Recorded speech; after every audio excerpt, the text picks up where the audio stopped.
Ну, это как, знаешь, как Когда-нибудь. это, ну, плохо обманывать, да? Плохо.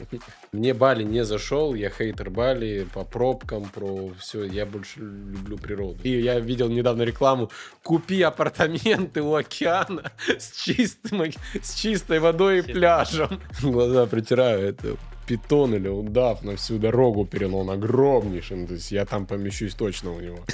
Такая история просто Я, я X100. не из вас, я, я нет. Друзья, всем привет! На связи Морис Польников, SEO Элемент 360. И сегодня у нас в гостях человек, который сумел создать уникальный проект, найти лучшего генподрядчика на острове и при этом сохранить лучшее инвестиционное предложение для инвесторов. Это Вячеслав Дашкевич, девелопер и автор проекта Dolphin Hill. И сегодня мы осветим все самые важные триггерные вопросы, как правильно и эффективно инвестировать на рынке Бали, куда нужно смотреть, чтобы не потерять свои деньги, и какие основные факторы ликвидности, когда вы выбираете проект. Слав, хотелось бы сегодня познакомиться с тобой поближе, понять, из чего состоит твой бизнес, как ты пришел к этому, э, первый ли это проект у тебя, в целом освети, какой путь ты прошел. Очень интересно понять вообще, как у тебя происходил формат становления в девелопер. И с какими сложностями ты сталкивался, и какую жизнь здесь проживал. Почему На Бали, Слав? Бали это чисто случайность. Это был какой-то вот первый запланированный трип в Южной Азии с всеми странами. С 17 года такая тактика, мы летаем на зиму компанией, и вот холодные времена, как правило, проводим где-то в относительно теплых странах. А какой это год был? 18-й, 18-й. 18-19 Мгм. года.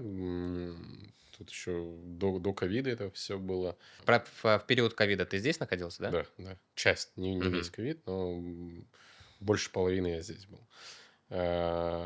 Начало и конец. Середину провел дома. Начало мы арендовали виллы, то есть брали в долгосрочную аренду и сдавали их. То Без есть это... реновации, просто под аренду. Нет, это просто вот как бы zero, точка Мгм. zero. Потом, получается, когда мы вернулись второй раз на Бали, это был 21 год, и после всех этих событий известных с супругой занялись там управлением уже. Это уже была не просто сдача, когда взяли, Мгм. заплатили, нашли подрядчика, кто управляет. А, Сильно Бали поменялся вот с того периода, когда ты заехал, в плане плотности туристического потока, инфраструктуры, вот что вот кардинально ты видишь вообще там изменилось? Да, но тут важно сравнивать, с чем сравнивать, какие контрасты брать. Если мы берем контраст 18-19 года и сейчас, то в целом сложно сказать, потому что там в целом картинка поменялась. Как Мгм. бы. Если говорить ковидное, то здесь чувствуется разница. Потому что ковид прям все пустое, все дешево. Ну, наверное, кайф с точки Говорят, зрения что экспата. вилл было просто бесконечное количество. Бери и Бесконечно. заезжай, просто отдавали там за 3 копейки. За $1000 можно было снять, ну, я не знаю что. Ну, Особняк просто. сейчас, наверное, за эти деньги... Это же, то, что сдавалось там за 1000, сейчас дается где-то 5, 6, Мгм. 7, 8. То есть вот иксы. Но говорят, это было максимально клевое, вайбовое, позитивное время, да? Вот я с кем не общался, все Да, такие впечатления всегда прям. делим на две части. Мгм. Либо кто я экспат или я Мгм. турист. Для экспатов, конечно, тогда был рай. Пространство, это тишина, это отсутствие пробок. Ты как бы как будто у себя дома. Вот как-то Low так. prices везде, да? Да. Просто бери, не хочу. Да, прям прикольное время. Но с точки зрения туризма, инвестиций, конечно, это Грустно. была жопа. Давай, почему грустно? Хуже. А, кстати, на аренду ты рассказывал, что у тебя там начинался арендный бизнес. Вы, наверное, просто забирали виллу на год и потом по более хай-прайсу... Были апартаменты. Ну, то есть гест Мгм. апартаменты, назовем так. Это и не виллы, но и не балийский стал. Это новые. Вот балиец построил, и вот он хотел сдавать. Мгм. То есть, соответственно, так как у нас изначально там в формате комьюнити достаточно теплые взаимоотношения выстраиваются, нам отдавали, мы заполняли. То есть там чуть ли не загрузка 95%. Знаешь, ну, опять же, это middle term, это цена, Мгм. но это был первое знакомство, уже такое что-то приближенное к тому, чтобы заняться девелоперством. И на тот момент уже были точные такие мысли, так, пора, типа, пора что-то Что-то сделать. менять. Да, что-то менять. Управление это хорошо, но управление понятно, что оно должно быть либо массовым, Мгм. иначе это, ну, это не те деньги абсолютно. Ты На- айтишник, да, насколько я знаю? Нет? не всегда это был бизнес, всегда это были продажи, управление. До этого я занимался инфобизом.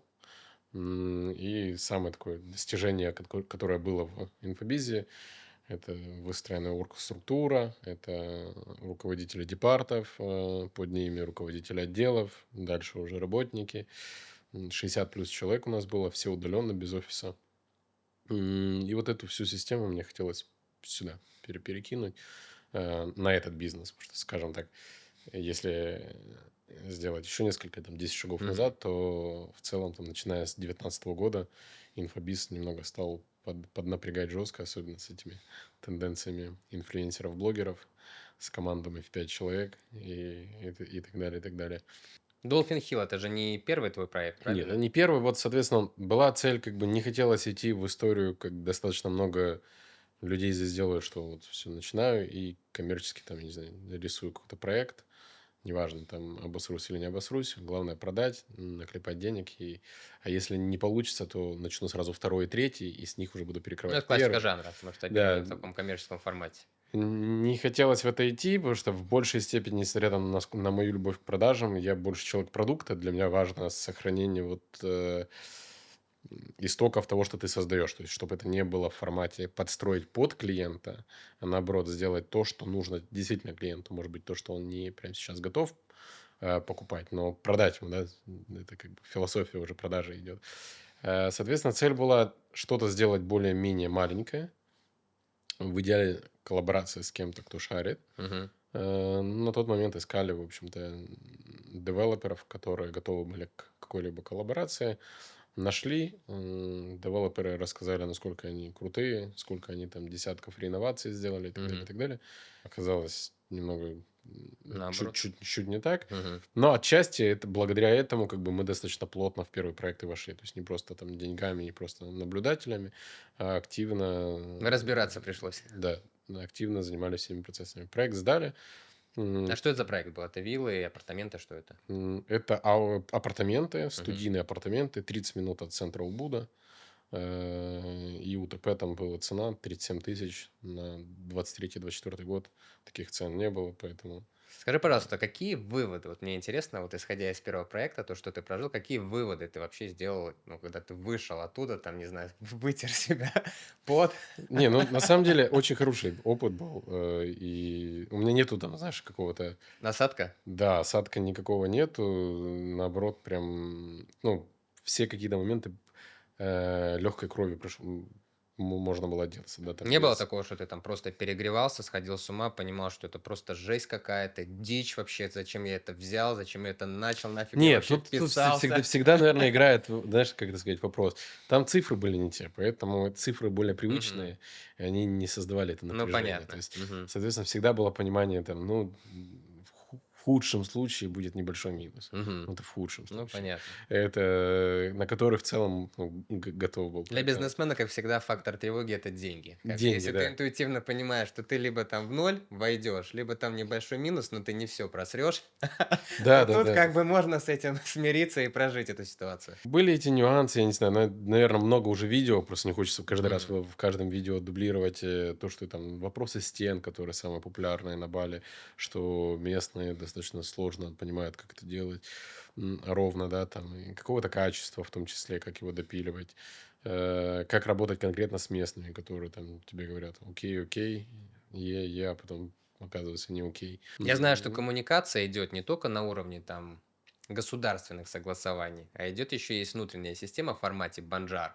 Вот, поэтому решать вопросы и договариваться надо сразу на нескольких уровнях. Ты всю эту вот историю тоже с Ну глубины вот проходил. в теории мы ее прошли на первом проекте на Ауре, но это была теория, то есть там все-таки мы начали с обратной стороны, то есть, да.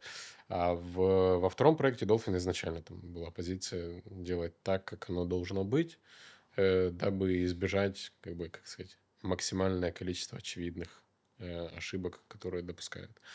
То есть, если говорить про там девелоперам, то однозначно рекомендация это кроме там всех этих дьюдилов, которые так известны, там, я не знаю, то, что на зеленке строить нельзя, или еще какие-то моменты, это начинать с выстраивания взаимоотношений с селом, не недооценивать его, оно имеет здесь силу, пускай она действительно там не супер, да, Но считаться но с она местными считается, традициями да. нужно. Простое, да, упаковать свой проект на Бахасе, ту же самую презентацию на каких-то там 12-15 слайдов, прийти с бенджерятом договориться, взять переводчика, собрать. Веселая эта история, ну, честно скажи. Прикольно, наверное. В Э, плане экспириенса, когда ты в первый раз это проходишь, наверное, это, ну, интересно, что-то новое. Оно интересно, я просто не люблю очень растягивать. Вот ты говоришь, где переживал я или нет. Мгм. Я переживал на Долфине, когда я понимаю там tomorrow, next week и так далее, и ты ждешь этого собрания или еще чего-то. Вот тут, да, типа, я вообще не patient, типа, в этих моментах. Мгм. Attention внутри чисто происходит. Оно растянулось, эта вся история этих каких-то согласований, наверное, там на 1,5-2 месяца это все шло. Но надо отдать должное. Там, когда с парком были какие-то вопросы в октябре, к нам приходили, проверяли участок, просили документы. Ну, я знаю, что у тебя работает вы в партнерстве с самым топовым генеральным подрядчиком, управляющей компанией в формате строительства «Атмосфера». Мне еще интересно, как ты до этого дошел, потому что эта связка, наверное, самая безопасная, когда есть девелопер, условно, привязан топовая там строительная компания, ты понимаешь, что твой проект будет завершен, ты не выйдешь там в космическую сумму от бюджета, у тебя все идет. Это самая, наверное, главная боль, которая закрыта. А для инвестора это точка безопасности X2. Почему? Первое, ты получишь свой проект в срок, максимально, там, исходя там, из вилки запаса, и ты получишь свой проект качественный, потому что качество решает на дистанции, на возврат показателей инвестиций. Слушай, забавно, но с атмосферой я не начинал. Вот, я к атмосфере дошел. То есть тендер, который у меня было несколько компаний, в том числе и атмосфера, на старт Долфина. Я дал предпочтение немцу. И Немец. атмосфера тоже участвовала в том моменте? Нет, на Нет. Мгм. архитектуре нет. На архитектуре прям, ну, я очень доволен тем, что мы взяли немцев, чтобы было все прям супер идеально. И не знаю как, да, но я доволен на 100% в контексте, как спроектирован проект. Но важно, да, немец также должен был вести под ключ до сдачи объекта. Но когда, когда мы начали работу на участке, это вот только экскавация началась. Я начал переживать. Я начал, ну, то есть, когда мы говорим про планировки, всю эту Мгм. документацию, все было четенько структурировано. Когда началась экскавация, я запрашиваю отчеты, я не получаю того ответа, который бы я понял как девелопер, не Мгм. строитель, а девелопер. Сколько это длится? Это продлилось, сейчас я скажу, 5 недель. Я решение могу быстро принимать. То есть через 2 недели я встретился с немцем, говорю, I'm not happy, not okay, давай что-то менять.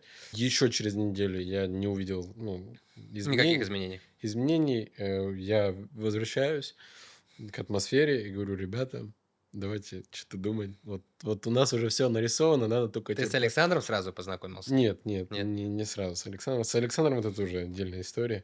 Мир очень тесен. В общем, да, мы зашли в атмосферу. Получается, сразу я передал все без там большой, практически без потери времени. Ну, я имею в виду по срокам. И с того момента я прям как с BNB-шкой, да, что они мне не сказали, вау, супер проект на 30 квадратов, стройте, ребята. Они сразу сказали говно, типа, Надо надо переделывать. переделать, делайте. То есть они докручивали эту концепцию, архитектуру, чтобы оно и под сдачу, и в целом, да, выглядело. Так же самое вот это второй матч, который произошел, это с атмосферой. Просто не все знают, Э, что за компания «Атмосфера». Это компания с более 10-летним опытом работы. 18 лет 18 лет, бэкграунд у да. них, да, 2500 по статистике завершенных проектов, большая часть реализованных проектов в Украине, достаточно там несколько десятков, если я правильно понял, проектов в Австрии, и сейчас там Из всё. знаковых проектов даже есть управляющая компания «Форсайт» на острове. Ну, Да, такая одна из самых там топовых, международных, там известных, ну, как как хотим можем называть, но это достаточно большая известная компания.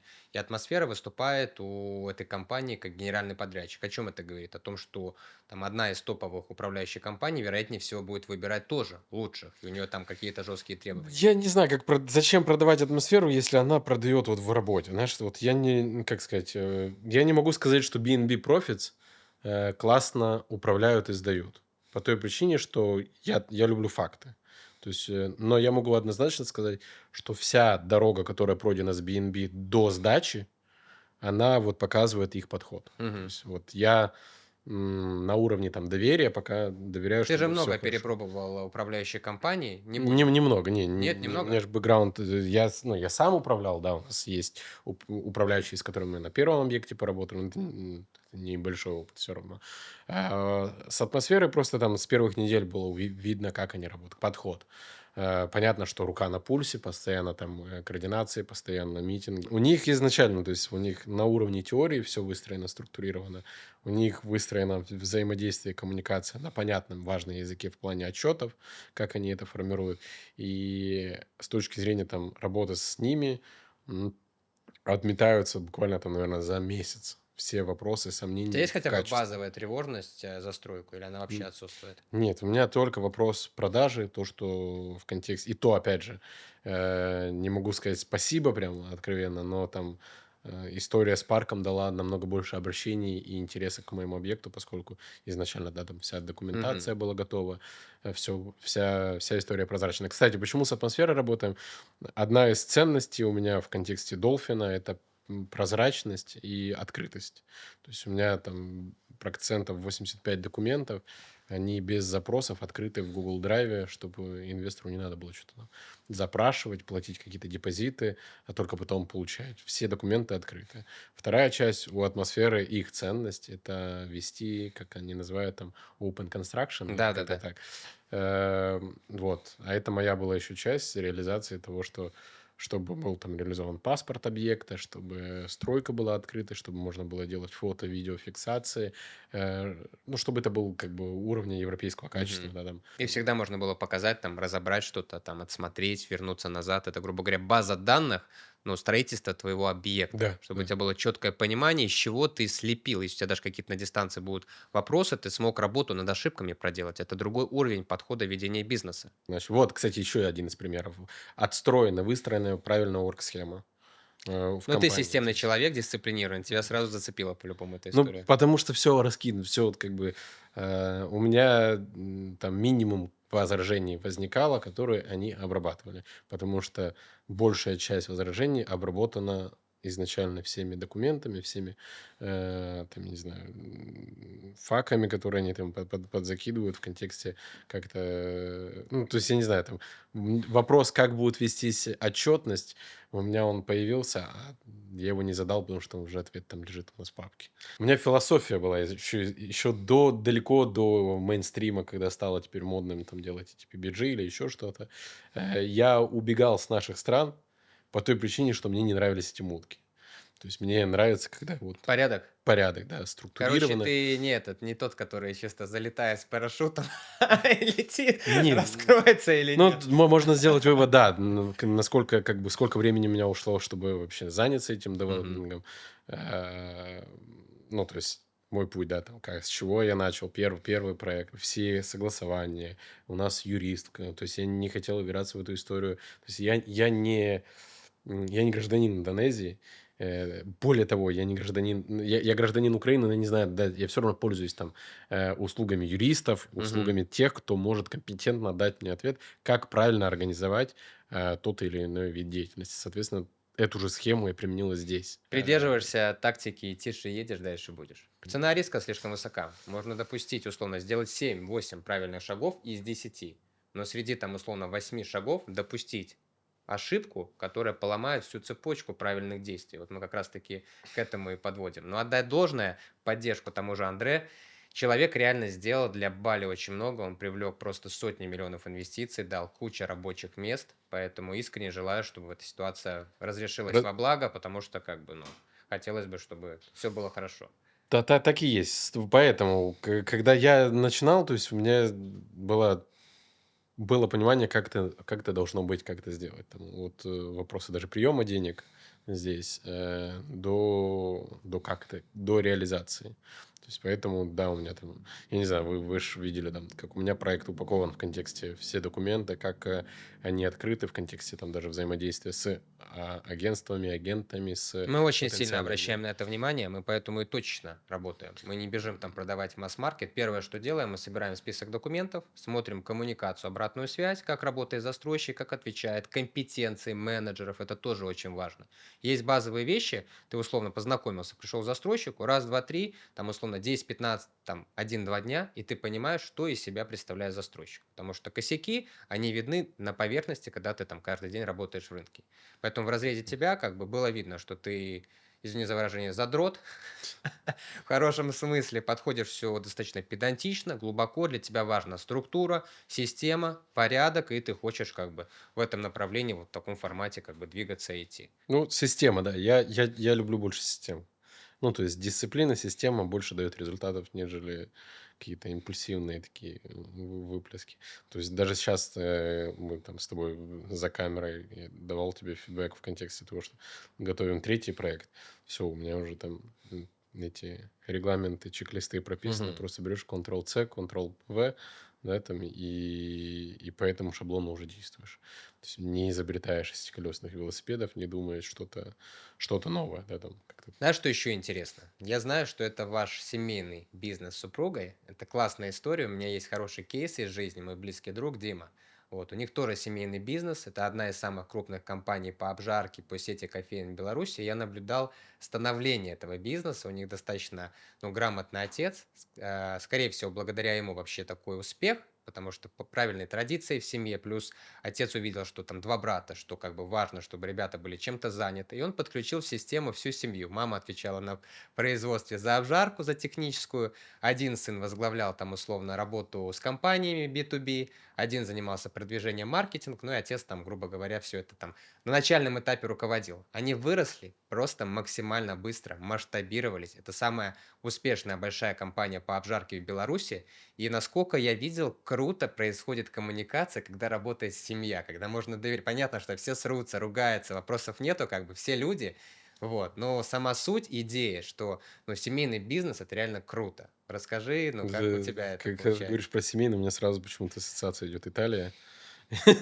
Сицилийская семья, да? Ну, вообще, в целом, вот как бы если посмотреть на итальянцев, да, это очень такое комьюнити всегда в Мгм. контексте семьи. Не знаю, как это просто тоже, наверное, случайность. Просто как бы супруга больше в эту сторону запушила, и ну, и у меня там, как у менеджера, вопрос, типа, why not? Типа, да, почему бы нет? Все предыдущие у меня просто предпринимательские какие-то проекты, которые были, бизнесы, они были на таком уровне взаимоотношений с партнерами, что очень сложно не сказать, что это семья. Ну, то есть там вплоть до того, что, я не знаю, там, с большей частью, как сказать, бывших партнеров, наверное, да, так вот, до сих пор ведем достаточно, я бы сказал, теплую коммуникацию. То есть это мой типаж. То есть у меня изначально, как бы я, если что-то делаю, то есть для меня там первостепенно это человеческие качества, ценности, насколько я могу доверять этому человеку, да, там не только бизнес, just бизнес. Уже на второе место. То есть у меня мои деньги приходят как раз, когда вот этот фундамент он Ну, слушай, заложен. при выборе партнера, наверное, самый важный фактор это доверие. Но очень сложно делать дела с человеком или делать Я бы сказал ценности, это взгляды, взгляды, да, но взгляды. это высокорискованно, когда ты выбираешь партнера, инвестора, и ты заранее в нем не уверен. Это, ну, всегда супер большие риски, плюс постоянная тревога, ты не можешь нормально заниматься рабочим процессом, потому что Так, ты так не и уверен в есть. ситуации. Ну, просто, опять же, ты спросил про парк, Мгм. мое мнение, Да, сумма факторов. Не бывает чего-то прям супер одного 100%. на что-то. Да, доверие, да, это общий взгляд, ценности, это не, ну, и вот оно рождает уже там слаженность какой-то работы, скорость. Но честно тебе скажу, я считаю, что вот эти все вещи, пускай там в моменте кто-то со стороны, кто-то не находится на рынке, воспринимают это достаточно там грустно, там негативно, там какие-то там ситуации, как с парком. Но то, что я вижу на сегодняшний день, все это только улучшит рынок, повысится качество, уйдет всякий скам, всякий мусор, застройщики начнут думать головой, что нужно нормально работать, нормально готовиться, все разрабатывать, согласовывать, и у инвесторов будет больше безопасности и больше проектов для инвестирования. Я даже так, я не думаю, я уверен в том, что это оздоровит и улучшит рынок. Э, Первое, да, там, я здесь как бы мыслю там на третий, на четвертый, то есть у меня там, масштаб на данный момент проектов там на 3-5 лет в контексте вот текущей точки, если не брать Dolphin. Даже недавно это было несколько дней назад в сауне парились новозеландец, тоже здесь строят.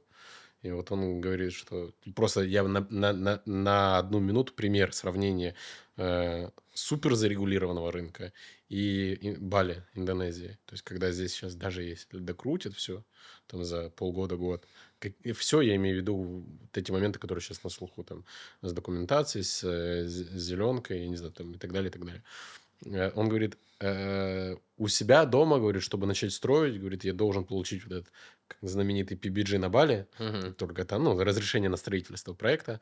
Я не имею даже вообще ничего, ноль, Ноль ничего шансов, начать. типа, или что? Нет, вообще ничего не могу сделать пока я не получу этот документ. Мгм. На Бали даже по документации появляется, ты имеешь право начинать там Процесс, да? экскавационные Мгм. работы по фундаменту, вплоть до первого этажа, до получения данного документа. То есть я имею в виду, что ты экономишь там примерно, ну, я не знаю, 3 месяца, 2 месяца. Плюс надо отдать, все говорят, что на Бали выдается долго разрешение на строительство, но оно здесь выдается, ну, 6-9 месяцев. Вот, пример он сказал с своей Ну, стороны. важно Это, подать заявку и грамотно эту заявку подать, правильно? И ты можешь уже постепенно ну, начинать давай, это заниматься. дефолт, это, Мгм. ну, как бы это в любом случае ты должен, ну, Ну, это мы с тобой понимаем, но когда вся эта ситуация произошла, в моменте сразу там около 2000 заявок поступило. Говорит о том, что это не дефолт, это большинство людей, застройщиков просто строили и думали, ну, как бы ну, это потом как, знаешь, как когда-нибудь. этот, ну, плохо обманывать, да? Ну, плохо. Ну, это ж понятно. Ну, я имею в виду, ну, есть очевидные вещи, которые просто надо их соблюдать. Ну, как бы, или там, ну, я не знаю, красть нехорошо, но это же как бы, Мгм. ну, то, что все крадут, это как бы, ну, я больше, что я Все все хотел, понимают, но но делают дело, я по-своему, просто да. хотел привести пример, что даже если здесь сделать все правильно, вот прям супер правильно, и там, то здесь на полгода быстрее. 100%, Я сейчас не говорю конечно. даже, я не говорю даже про Да, здесь суммы. хороший климат, на самом деле, и для строительства, и для бизнеса, и для инвестиций. Просто нужно вести себя не как сумасшедший, который дорвался тут просто хапнуть на халяву, а просто взвешенно продумывать каждое действие, понимать и выстраивать долгосрочные стратегии. Потому что стратегия одного дня, она уже как-то, ну, не Ну, работает. все мы видим, да, одного дня один проект, а потом этот первый проект кормит последующие 2, 3, 4 проекта, перекрывают первый. Ну да, я в контексте PBG, то, что ты сказал Мгм. про, вернувшись про эти 2000 заявок, это для там ваших инвесторов, клиентов прям must have в чек-лист записать, что код поданной заявки, это еще ничего не значит. Это уже хорошо, Мгм. Но это не но гарантирует. Нет гарантии как бы. много как бы обманов. Важно получить от этого кода то, что подгружено в систему. И, Мгм. например, вы продаете там комплекс апартов, ну, там у застройщика цифра там, не знаю, 40 апартаментов, да, допустим, такая-то квадратура. Ну, то есть приблизительно как бы плюс-минус можно это все умножить, посчитать. И вот важно взять этот вырезку, что подано в PBG, потому что не то чтобы это часто, но, скажем, я не знаю, процентов 15-20, может быть, даже больше, это уже достаточно большая выборка. Кто подает вместо апартов там 2 виллы в PBG. Мгм. То есть это своего рода шорткат, Ну, понятно. который при текущем климате, который здесь есть, я имею в виду регуляции, Будут вопросы. э, повышает риски того, что дальше документ на ввод в эксплуатацию Мгм. человек может не получить. Либо получить, но с большими штрафами, и здесь уже вопрос, там, насколько у данного девелопера позволяет бюджет покрыть это все. Окей, хочу дальше поговорить с тобой об Убуде, потому что твой проект Dolphin Hill находится в Убуде. Почему ты выбрал эту локацию? Потому что не все понимают вообще район Убуд, хоть там он мне и очень нравится, но в работе с инвесторами приходится на фактах, факторах, цифрах доказывает, что это потенциально очень мощное перспективное место. Вот. Почему ты выбрал Убуд? Потому что средний статистический запрос у человека, который приезжает на Бали купить или инвестировать, вот, и который здесь не жил, мы будем говорить в контексте этого, это вилла у океана. Хотя Бали, мы с тобой понимаем, это не про океан, это конкретно про Убуд, потому что Убуд у нас духовный центр, сердце острова. Вот. И ты расскажи мне, почему ты решил строить именно в Убуде, на что ты опирался. Знаешь, это эмоциональному бы клиенту все-таки лучше, чтобы Юля здесь сидела, она бы продала и рассказала как бы все прелести Убуда. Я мыслю всегда, типа, цифрами. Для меня важно как бы пруфы. С точки зрения инвестиций, так и нужно мыслить. Буквально, давай так, вчера только ездил, как бы сейчас же есть концепция третьего проекта, есть еще так, зародыш и драфт четвертый проект. Вчера только ездил на Букит, к океану, смотрел в Нусаду землю. И реально я вышел оттуда, у меня, ну, как бы, вывод однозначный был, м, что я там строить не буду. Почему? Важно, да, сделано. Я люблю Букит. То есть, если говорить про меня, то есть я прожил в ковид на Буките.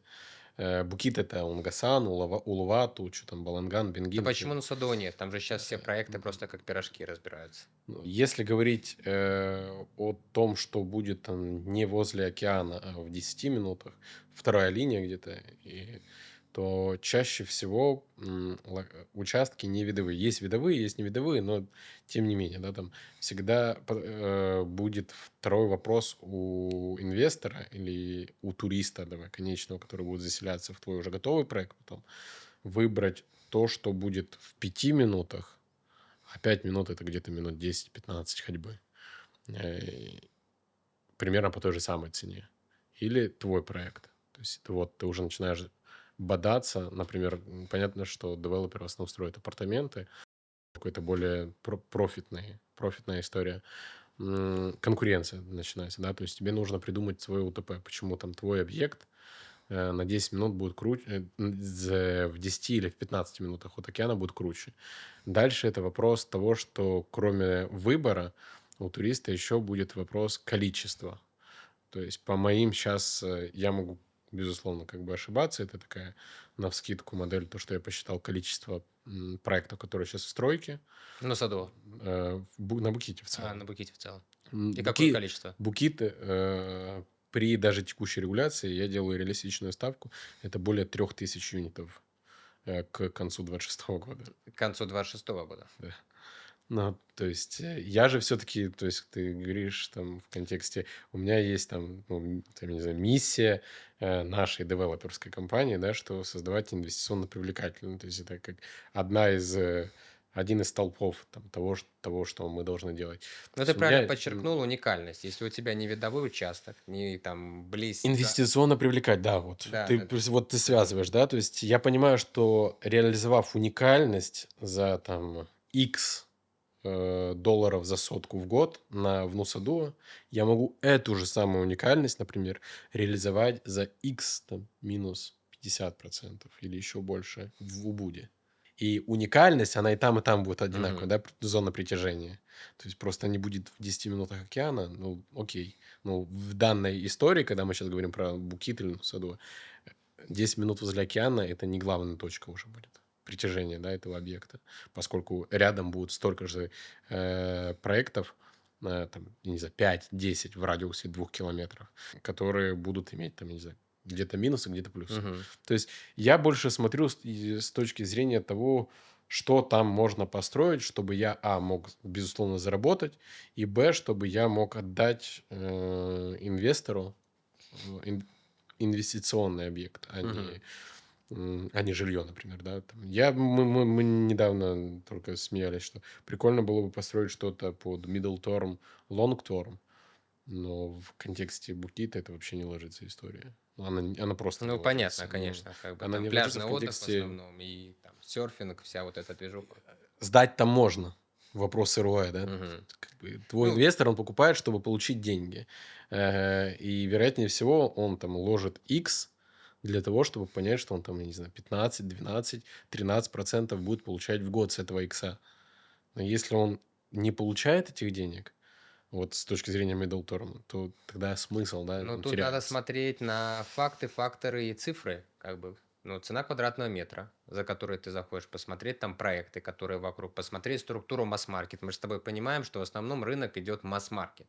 Этот масс-маркет потом повалится в коррекцию, вылезет хреново туча предложений, однотипных, это все нужно будет сдать, ценник Это то, о сразу чем я тебе говорю. посыпется, и понятно, что инвесторы мало того, что не увидят своих 15% ROI, не потому что рынок Бали не дает, потому что все будет похоже, и ну, предложение будет одинаковое. Если надо будет туристу выбирать из одинакового, и фиг пойми, как ему выбирать, он будет выбирать, ну, и мы понимаем суть. Но вопрос того, что когда ты понимаешь цену квадратного метра, внутреннюю инфраструктуру, инфраструктуру вокруг, что у тебя хорошая земля, видовой участок, сильные видовые характеристики, Бали– место, где платят большие деньги за отдых. Если честно брать в разрезе, ну, где можно отдохнуть, то на Бали, ну, как бы это классная локация, но здесь, ну, апартаменты стоят недешево, виллы стоят недешево, качественный отдых стоит недешево, перелет стоит хреново тучу денег. Вот, Мгм. соответственно, как бы здесь люди могут там и за 1000, и за 3000 долларов в сутки виллу арендовать. Но за что они платят? Они платят за эмоции. Если ты в проекте даешь эмоции, инфраструктуру, вид, сервис, там, качество, но ты сдашь этот объект. И среди масс-маркета твой проект будет в плане капитализации расти и всегда пользоваться спросом. То же самое, что происходит с Дубаем. Масс-маркет посыпался, все премиальные, там, люкс, тяжелый люкс, брендированные проекты, у них все хорошо, потому что это история для богатых. Я вижу, что ты смотришь в концепцию именно уникальности. Тебе важно, чтобы твой проект, ну, с точки зрения инвестиций, основных факторов ликвидности, он однозначно, ну, и доминировал, и отличался от рынка. Вот это ключевое, да. Поэтому, когда ты спрашиваешь, почему не океан, ну, то есть я про Чангу не говорю, потому что, мне кажется, Пока ну, не подобрал просто участок, можно так сказать, что не нашел того места, где можно было бы реализовать и экономический, инвестиционно привлекательный проект, и сделать его уникальный, чтобы была история вин-вин и для инвестора, и для тебя. Скорее всего, тут, наверное, в этой, да, концепции? да, смотри, возле океана я пока не верю в эту историю. То есть, ну, я не верю не по той причине, что у меня математика не ложится с точки зрения своего заработка и того, что получит в конце инвестор. Поэтому в океан я не пошел, потому что цифра у меня ключевая, да. Второй момент– это почему Ubud с точки зрения, опять же, тех же самых цифр. То есть, у меня есть такая интерактивная карта, в которой видно примерно такими пятнами, да, поток шорт-терм туристов, за, по-моему, если не ошибаюсь, 23 год в разрезе участков, да, там центральный Санур, Букит Мгм. весь, в том числе с Нусадуа, Кута, Семеняк, Чангу, Убуд. И там вот пойдем от самого более-менее очевидного, там Чангу, две зоны притяжения, это серф-спот для новичков и Танахлот, до которого, кстати, ехать минут 40. Ну, это вот там, по-моему, серферов мы не берем, потому что это low level в контексте budget сегмента, он нам не подходит. Берем вот этот потенциальный кластер, сколько едут в Танахлот, и вот это наш примерно потенциал short term. То есть мы не говорим про экспатов, да, которые на middle term сюда приехали.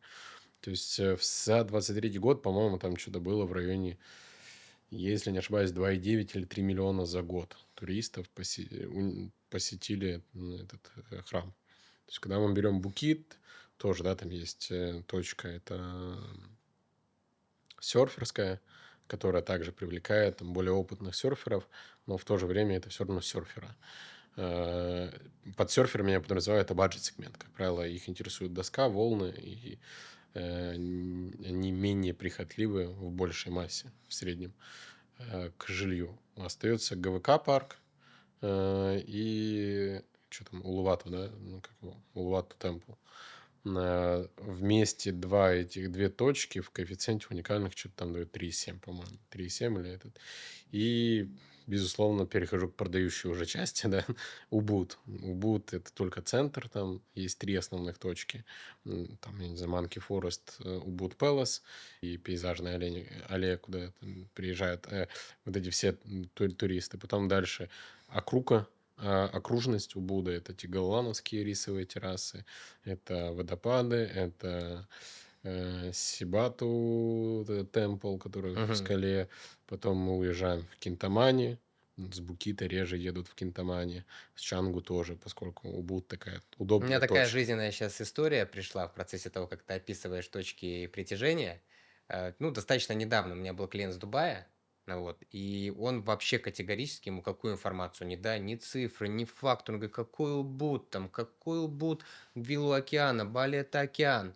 И в моменте просто на зум-конференции менеджер, продажник, просто открывает Инстаграм и показывает количество отметок на Буките, в Чингу и в Убуде. В Убуде было в 2,5 раза больше, чем в Чингу и Буките. И вот после этого возражения, вот это единственное, что на него подействовало. Просто базовый кейс, как можно отработать возражение, что Убуд, ну, это точка притяжения и по плотности. Просто всегда надо задаваться вопросом, что я покупаю. Я покупаю под сдачу экспатам, те, кто приехал сюда на месяц или больше.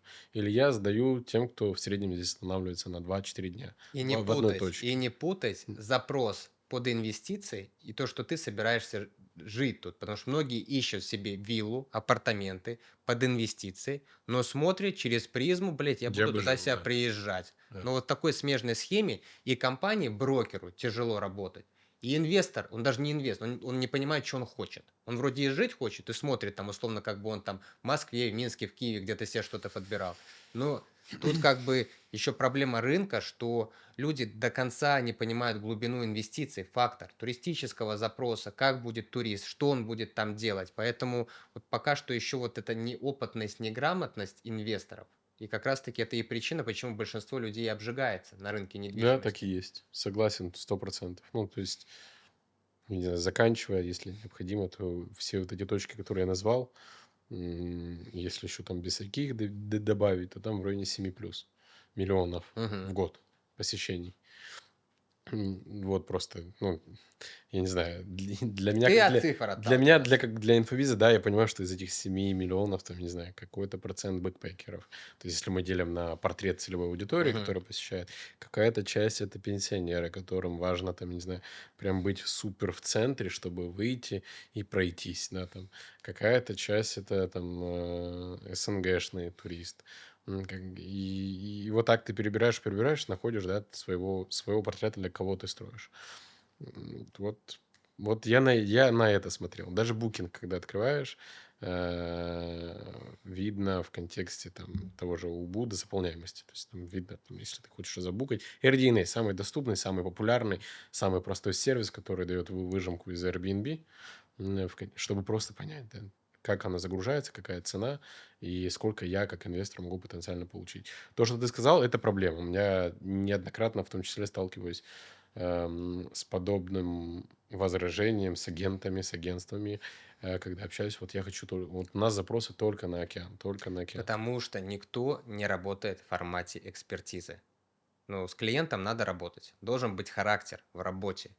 Ты должен не идти на поводу и то, что тебе там навешивает клиент, который не понимает рынка Бали, который не понимает ничего в инвестициях.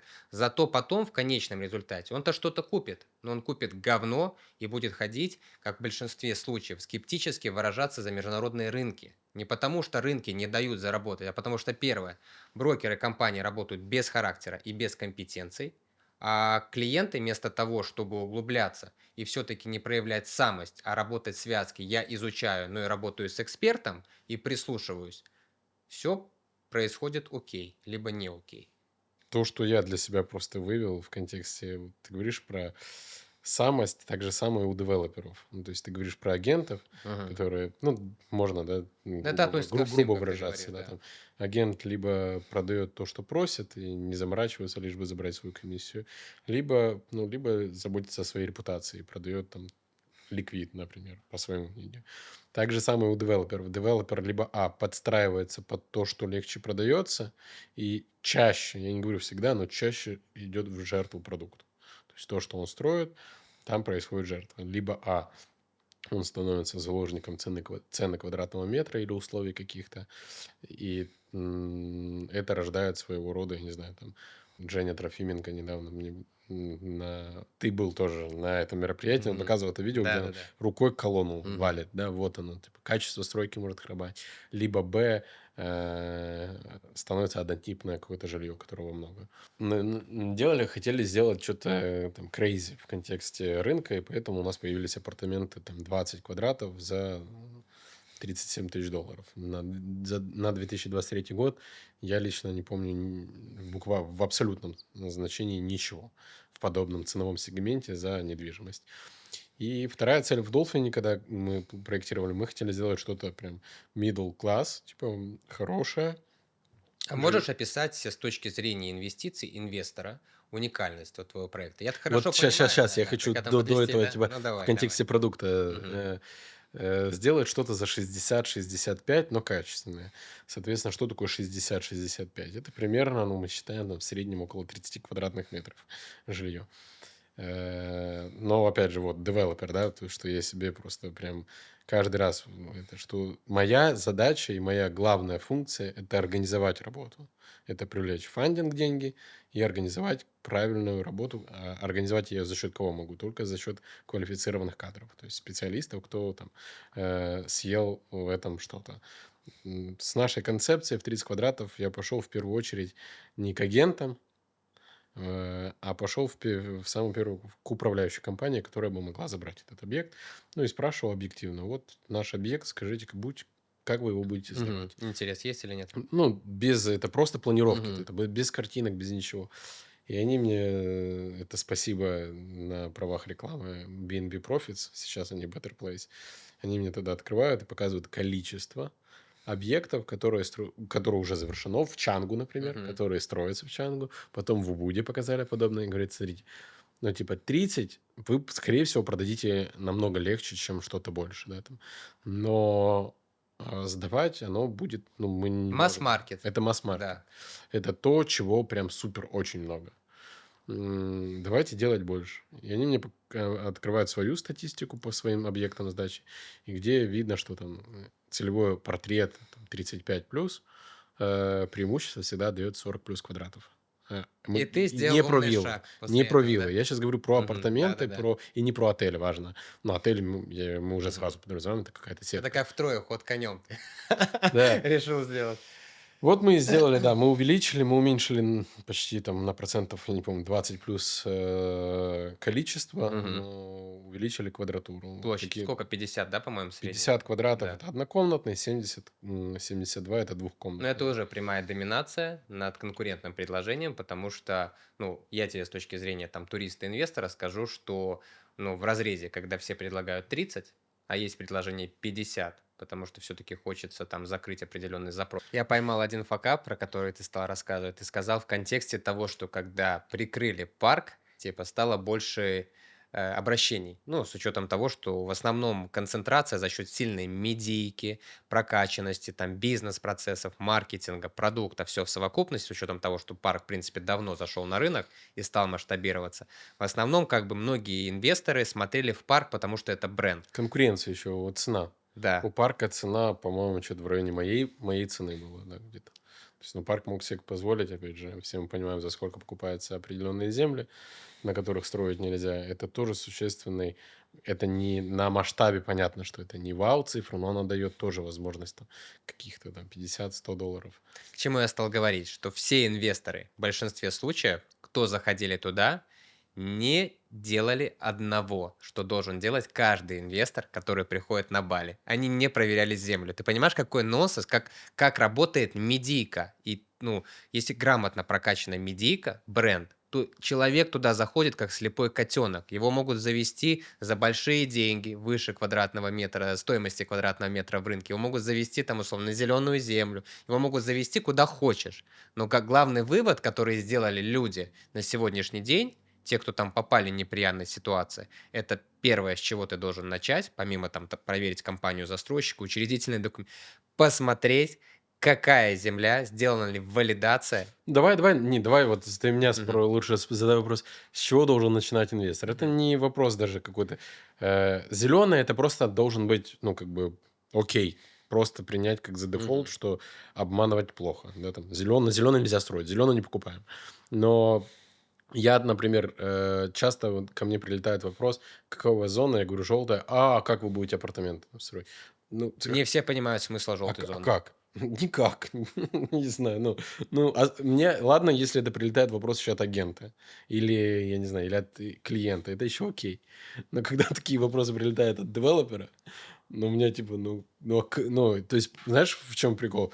Перед тем вообще, как покупать эту землю, как бы я изначально эту всю юридическую часть потом вычитывал, что такое желтое, что можно, что нельзя, каким образом можно реализовывать. То есть это вот была пройдена, я нигде не нашел того, что нельзя строить там на желтой земле, я не знаю, там, апартаменты или еще что-то. Там вплоть до... Ну, я не знаю, в общем, это Слушай, такой... ну это ты дошел до глубины, потому что я тебе скажу, поставить 100 брокеров просто в линейку Я не и ругаюсь на сказать, я не, не, на девелоперов ругаюсь. Девелопер на должен знать как девелопер то же молитву. самое. Тут такая же история в большинстве случаев. То, что ты докопался и лезешь в глубину, во всем разбираешься, вчитываешься, это единичные случаи. Девелопмент, но как и брокер, рынок молодой, он развивается. Понятно, что здесь компетенции еще не хватает ни у девелоперов, ни у брокеров. Но я тебе, как привел пример, 100 человек поставь, из них будет, условно, 10 девелоперов стоять, и из 10 там 6 будут знать про желтую землю, а из 100 брокеров там 90, ну, не будут, грубо говоря, знать. Must have должен быть неизвестный здесь ITR документ, который запрашивает у девелопера. ITR, ну, я бы его поставил там на приоритетность, на третью важность где-то, или вообще бы убрал. Он там не важен, да. Потому что на первом месте должен быть ПККПР.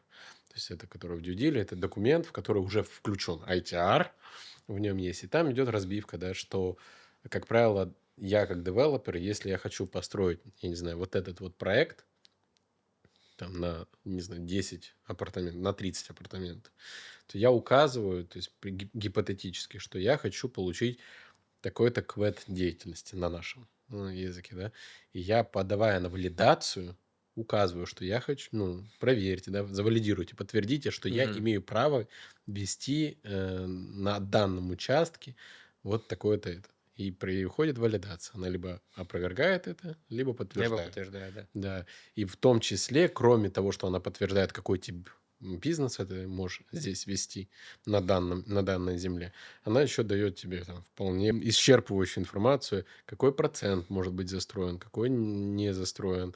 Там много каких-то там несколько пунктов, что по данной земле. Она дает, там, скажем, на процентов 70 исчерпывающий ответ, 80 в контексте того, там, то, что строит девелопер, это в рамках закона легально или нелегально. Ну, или там не соответствует. Ну, а второе, да, там уже все известные для дьюдила эти пункты, как земля, да, проверить, в залоге она, не в залоге и так далее. Ну, то есть это более известные, более очевидные вещи, которые чаще всего инвестора уже шарят. Как про зеленую землю, так и про... Ну, в общем, ПККПР это типа то, что важно запрашивать. И чаще всего в ПККПР достаточно много информации, чтобы подтвердить или опровергнуть, что все окей. Хорошо, тогда вот вопрос на засыпку. Коротко опиши, не знаю, там 5 ключевых факторов ликвидности твоего проекта. Вот на что, допустим, ну, если бы я был инвестором, ну, что бы ты мне сказал? Качество, подтвержденное паспортом объекта, качество, подтвержденное открытой стройкой, качество, подтвержденное гарантией по договору, открытой спецификацией как материалов, так и, ну, то есть все открыто изначально уже. Это первый пункт. Второй пункт. Цена. На данный момент, за исключением вилл, по такой цене квадратного метра, я не видел апартаментов. По цене качества, да, важно. Потому что, к сожалению, я видел, но там очень большие вопросы в плане качества. Далее, третий пункт– это просторность, что повышает ликвидность. Просторность в контексте самих апартаментов. То, что они не стандарты, это не базовый, грубо говоря, Сьюты вариант, да, назовем, как да. мы искали название. Не 30 квадратов, а 50, то, что мы говорили, как уникальное преимущество, правильно? Да, Ты про это говоришь. да, по-нашему полноценные квартиры. Четвертый пункт– это инфраструктура нашего проекта. Что у вас там есть на территории? Infinity Pool. Ну, то есть у нас достаточно много видовых характеристик, это важно. Второй, третий. У нас нету, как сказать, плохих апартаментов или неликвидных. на данном этапе. То есть второй, третий этаж везде сохраняют панорамные видовые характеристики. Рисовые поля, джунгли, весь этот Бали стайл, вайп Убуда. Э, Первый этаж, там 60 плюс квадратов, с достаточно большой приватной территорией в контексте с беседкой, где можно просто почилить, посидеть. М, Теперь по инфраструктуре. Это Infinity Pool, который на холме, то есть Dolphin Hill, Мгм. есть с видом на рисовые поля, которые идут каскадом, и джунгли. То есть это все зеленая зона. Соседей с данных видовых характеристик увидеть будет достаточно сложно, если что-то, конечно, не поменяется в законодательстве. А мы видим, что маловероятно уже что-то поменяется. Чил-зона тоже рядом с бассейном в контексте там, костровая большая, чуть ниже Ой, я каскады обожаю костер. Вот эта история, когда есть кострова, и ты с вечером видом. можешь выйти, это запах костра, горящего дерева, а еще это балийская атмосфера, это дух острова, просто магический. Но это сильно. Я и просто, ну, видел вот костровую историю только в сауна, там, спа в парке и в Астане. И я просто эти эмоции проживал. В Астане это вообще топ, потому что это все под открытым небом, закат, этот костер, наступает ночь, и ты сидишь, ты понимаешь, что ты живой. Вот как раньше люди проживали, Это очень прикольно. это сильно. Да, но это одна из идей была. Ну, то есть там чуть-чуть ниже, так как мы находимся над рекой, еще Мгм. ниже там лавочки, тоже с вот это, знаешь, как сказать, вайб уединения. Далее это отдельно детская площадка, ну, безусловно, перед бассейном чил-зона с, как их называют, а, на чем лежат лежаки. В общем, ты понял. Я Все понял. поняли. Да. Далее первый этаж это лобби, коворкинг, кухня Dark Kitchen для обеспечения завтраков. Лаундри есть? Лаундри нет. Лаундри у нас сразу идет напротив Рядом. участка, Мгм. да. Это новое лаундри. Напротив это 15 метров. Большой лаундри. Дальше третий этаж у нас с панорамным видом под йога-площадку. Вечер, так как На это территории будет йога-площадка? да, третий Мгм. этаж с Круто. видом. Мгм. Ну, это как э, бы под Убуд идеальная как бы история. Йога — это то, что хотят в Убуде видеть. Далее это закат, поскольку эта часть крыши у нас выходит на закатную Мгм. часть. Пуфики, чил. И ночью это кинотеатр. Проектор, тоже пуфики. И вот прям в таком вайбе. Вот то, что есть из инфраструктуры, но ключевое, что я хотел отметить, это пространство. То есть у нас там 60% разрешено на застройку, из которых мы приняли решение застроить 32. Остальная территория, зеленая зона, вы хотите, ну, все это максимально, да? Ну, зеленая, давай это как, чтобы Не, зеленая в плане того, уши что вы не резало хотите для людей, а то мы так много озеленить, про зеленую озеленить. говорили. Да, да, да. Ну, то есть это вот в новом проекте у меня же тоже идея сделать затерянный город. То есть утопить все здания, просто потерять их в растениях, в Мгм. зеленке. Но в Долфине, да, очень большое внимание, там отдельный ландшафтный дизайн идет прям под проект для реализации того, чтобы вот это было на территории пространство, что как бы есть где развернуться, куда пойти. Мгм. Не только в апартаментах, но и на территории. Далее, это, ну, непосредственно сама локация, она, я глубоко убежден, это стратегическая локация в контексте нашего целевого портрета аудитории, которая приезжает. Это 35 минут до Кинтамани, до Батура, то 15-20 минут это Сибату, рисовые террасы Тигалановские, которые 5-7 минут до 3 поинтов пещер, водопадов рядом с нашим участком. Это 15 минут до центра Убуда, чтобы, я не знаю, выехать, поставить галочку, я сходил в Манки Форест и в Убуд Пэлас. То есть я мыслю как для туриста, не того, Слушай, кто ты живет. мыслишь с точки зрения туриста, и это важно. С точки зрения бизнеса, когда ты, ну, строишь бизнес, строишь проект, в первую очередь, о чем ты должен подумать, это как эти продукты разрабатываются, как они разрабатывают. Сначала они вычленяют боль рынка, проблему, запрос рынка, потом делают большой развернутый анализ рынка, собирают данные, статистику и делают уже под эту историю продукт. А в большинстве случаев люди делают наоборот. Делают продукт и не понимают вообще, кто этим продуктом будет пользоваться. Поэтому, слушая тебя, я вижу, что ты, ну, очень правильно шел от обратного. Ты конкретно пообщался с управляющей компанией, ты пособирал цифры, данные, ты проанализировал запрос туристов, посмотрел инфраструктуру, посмотрел точки притяжения, в каком объеме туда туристы поступают. Исходя из этого запроса, ты уже продумывал продукт, потому что описывая даже инфраструктуру комплекса, я сейчас не буду тебя нахваливать, у меня просто большая насмотренность и понимание именно инвестиций. Только поэтому я не работаю там со всем рынком и пригласил тебя на подкаст, потому что мне в целом твой проект, ну, с точки зрения инвестиций, ну, концепцию он интересен и понятен, потому что я мыслю в похожем ключе.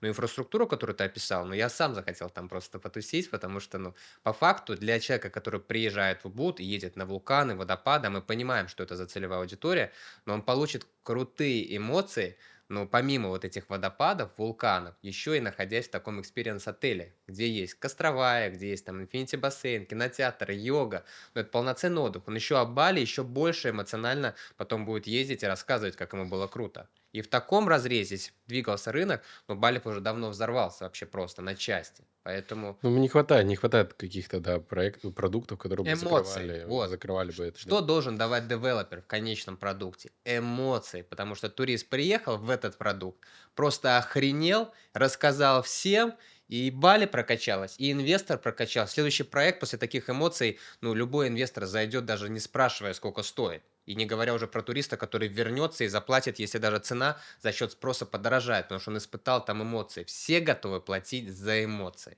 У нас, кстати, напротив участка еще напротив проекта 1,5 километра пешеходная зона большая и школа. Кстати, это тоже точка у нас. 2 раза в год в школе устраивают кемпы. Он длится там от 2 до 3 недель. И это большое скопление шорт-терм семей, которые приезжают буквально там на неделю ребенка отдать. Ну, то есть, как правило, ребенок это 3-6 лет. То есть, это вот еще одна из точек, кстати, магнитных, когда есть поток Мгм. доп. Трафика конкретно. И не хватает, на самом деле. Вот тот поток туристов, которые приезжают, кто бы что ни говорил про виллы, что все... Во-первых, вилл не хватает. Это тоже точка, кстати, продажи в плане того, что можно строить. А во-вторых, вилл очень много старых. А в-третьих, азиаты чаще всего, что бы кто ни говорил, они хотят апарт. Хорошие большие апарты. Надо не забывать, потому что многие смотрят в разрезе рынка Бали и ориентируются, что там кто-то ориентируется, что здесь покупают европейцы, кто-то ориентируется, что покупают русскоговорящие. Надо не забывать, что мы находимся в Индонезии с численностью 280 миллионов человек, это раз, и сюда ездят местные. Плюс мы находимся в Юго-Восточной Азии, Да? и помимо этого сюда и Азия сама ездит, поэтому Бали, Гонконг, Япония, да, да, Южная Япония, Корея. Китай, У нас в Индия. школе там только сейчас там около 10, по-моему, семей с Южной Кореи. Ну, у меня ребенок, сын ходит в школу, поэтому так или Ну, мы иначе. просто подраскрываем с тобой, потому что я слышу даже от инвесторов запросы. Ну, не у всех есть четкое понимание вообще, кто сюда ездит. Надо понимать, что Бали это международный бренд, и сюда будет еще больше, больше, больше. Не только Европа, сюда Америка, Канада, Индия, да весь мир на Бали. И это надо понимать. Это есть еще и внутренний рынок, потому что ну, местная Индонезия тоже покупает Бали. Поэтому говорит о том, что у Бали может быть что-то плохо в разрезе того, что Индонезия четвертая растущая экономика в мире, но это, ну, как бы субъективное мнение. Слав, дай, пожалуйста, совет для наших либо будущих инвесторов, либо для действующих при наличии 10 миллионов или там 100 тысяч долларов, как бы ты поступил с этими деньгами в разрезе там инвестиций? Что касательно инвестиций, то в первую очередь я бы как инвестор, я бы смотрел на растущий рынок, который может дать потенциал роста там, моего капитала. С точки зрения конкретно недвижимости, поскольку мы говорим в большей степени недвижимости, я бы смотрел на фактор безопасности, на фактор растущести, растет ли рынок или стагнирует, либо падает, взаимодействие, которое есть, какие модели финансовые есть на рынке и что он предлагает. В контексте Индонезии то, что мне нравится, что здесь хорошее идет взаимодействие между девелопером и управлением, поскольку это там, я как инвестор, если я вкладываю, я же не буду дальше управлять. То есть мне важно получать на пассиве это. Здесь это взаимосвязь и взаимодействие, оно выстроено. Третья составляющая — государство, которое постоянно пушит и накачивает рынок тем, чтобы больше и больше было инвесторов, работает над качеством этих инвесторов. Они всегда придумывают какие-то там доп. Программы, чтобы повышать там этот уровень. Вот, наверное, как-то так. Если говорить там еще более глубже, то покупая там что-то, я смотрел бы то, что бы дало в потенциал. Например, там, покупая недвижимость, я бы смотрел, на какой стадии заходить. То есть понятно, что чаще всего интересно это там котлован, план или как там правильно принято его называть, чтобы при завершении стройки уже капитализация выросла, и у меня уже вилка стратегии, она была там на 2 делилась, да, я могу дальше продолжить получать возврат инвестиций за счет сдачи тем, что будет управляшка управлять этим объектом или моими апартаментами, или виллой. Либо второй момент перепродать и уже там сделать свой гэп этого процента плюс капитала. Слава, подскажи, пожалуйста, как ты вообще в целом относишься к идее и концепции закрытых инвестиционных клубов? Очень позитивно смотрю. Для меня это как есть агенты, они между собой, они друг друга так или иначе бустят и качают. Есть девелоперы, которые так или иначе, вот тот круг общения, который у меня есть, то есть я благодаря ему в том числе и расту. То есть я их не напрямую воспринимаю как конкуренты, а наоборот, как те, кто помогают там, качать этот рынок. Так же самое, я думаю, как этот клуб инвесторов. Он помогает качественно идти в сторону ликвидных каких-то инвестиционных проектов, куда закидывать деньги. Потому что когда один инвестор, он может пойти к, я не знаю, допустим, инвестор в контексте недвижимости, он идет к агенту. Агент может быть квалифицированным, может быть неквалифицированным, продаст ликвид или не ликвид или еще что-то. Когда это группа инвесторов, потенциал и возможности привлечь уже объем инвестиций, ну, это само собой. Я имею в Мгм. виду, что у группы всегда есть возможность больше, например, вложить в анализ. 100%. У Вот. них больше объема информации, совокупности, у них больше опыта, правильно? Больше опыта, да. Между прочим, да, когда это группа инвесторов, они друг друга там как бы дополняют, и у каждого есть какой-то свой как хороший, так и негативный опыт, и это дает почву для того, чтобы, например, этот пул, который они там собирают, Мгм. который вкладывают, ушел в ликвидный объект, который дал бы возврат инвестиций. То есть я считаю, что это вообще клубы инвесторов, это отчасти та эволюция, как бы поднятия Инвестиции на другой уровень. Да, знаний, да. Ну, вот как сейчас, да, например, Мгм. девелоперы теперь все знают, что на PBG, что теперь уже все знают, что PBG надо подавать до. Это было всегда известно, но почему-то сейчас только вот как бы... Но так и для инвесторов, что, например, не знаю, Ну, там, это как в deal или... истории с маленьким ребенком. Пока мама не взяла ремень, пока жопа не стала красной, Ну, да, и да, то да. не всегда срабатывает, надо 3 раза. На Да, третий, на да, да. третий раз уже рефлекс появляется. Поэтому клуб, ты говорил, я слышал, я всеми руками поддерживаю, ты за.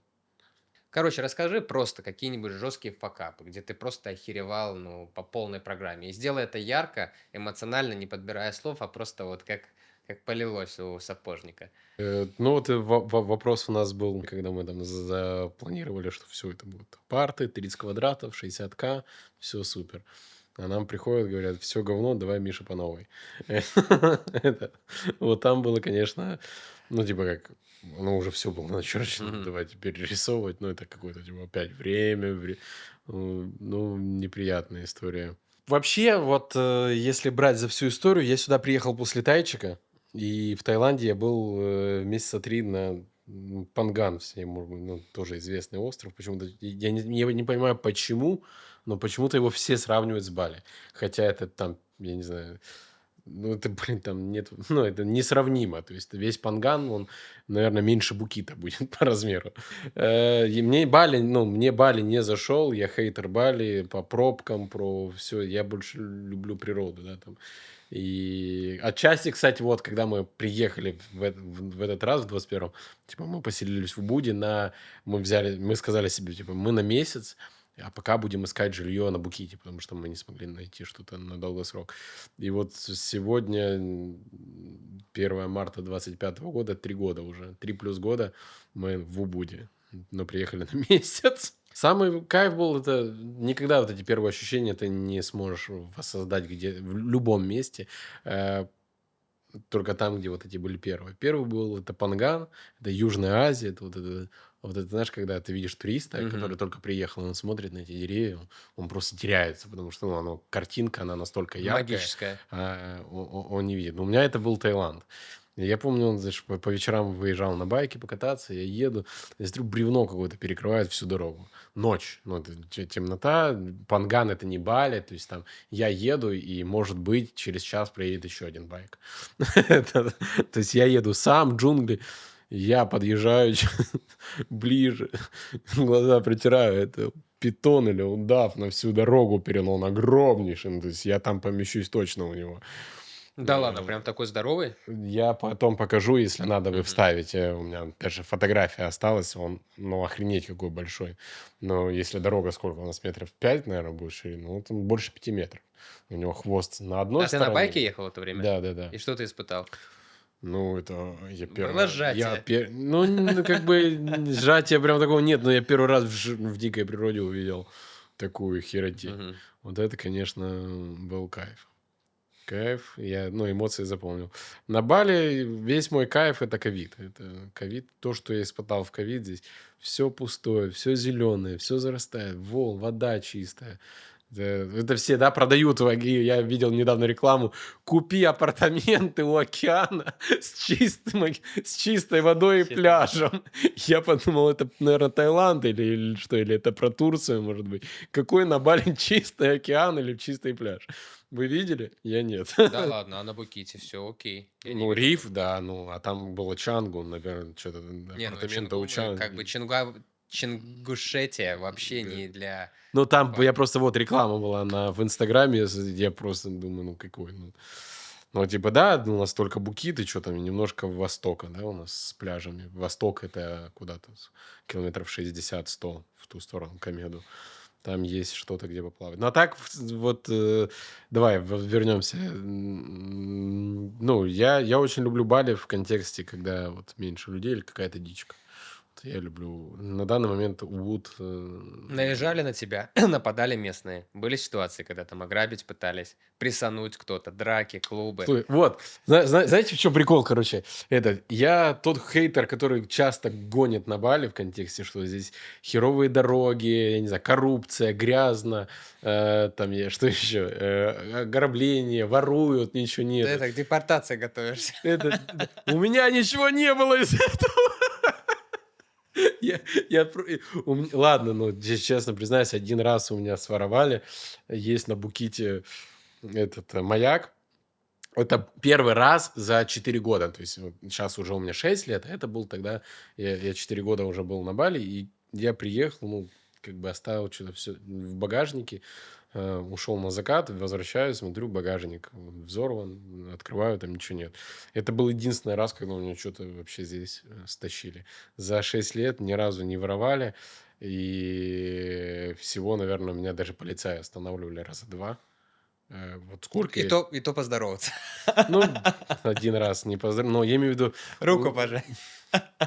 у меня за всю, вот реально, я сколько бы не хейтил, Мгм. у меня практически вообще отсутствует какая-либо практическая база, за что хейтить. В контексте там взаимоотношений с местными у нас вот, опять видишь, у меня все время, все про работу, когда Мгм. там, где мы сейчас строим, просто охерительное взаимодействие, взаимоотношения с местными. То есть там и какие-то местные совместные проекты мутим в контексте того, что у меня есть идея, там, чтобы сохранить вот эту первозданность территории, где мы строим, не конкретно участка, а всего села.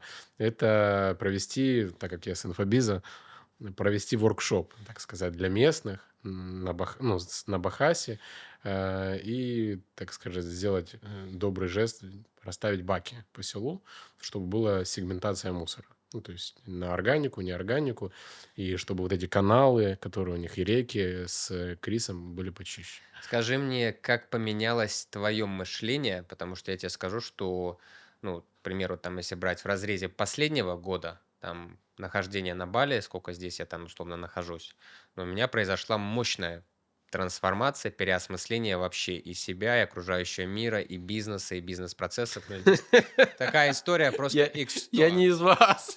Я нет. Не, ну что ты считаешь, что ты не поменялся за период того, как ты приехал, и какой ты сейчас? Ты, ну, причем здесь не из нас. Ну, Я имею в виду из вас, знаешь, это как в Убуд приезжаешь, там это... А ты на какой практике? не, Я- здесь просто очень быстро происходит развитие, в прямом смысле слова, и личности, и бизнеса, вот, в целом.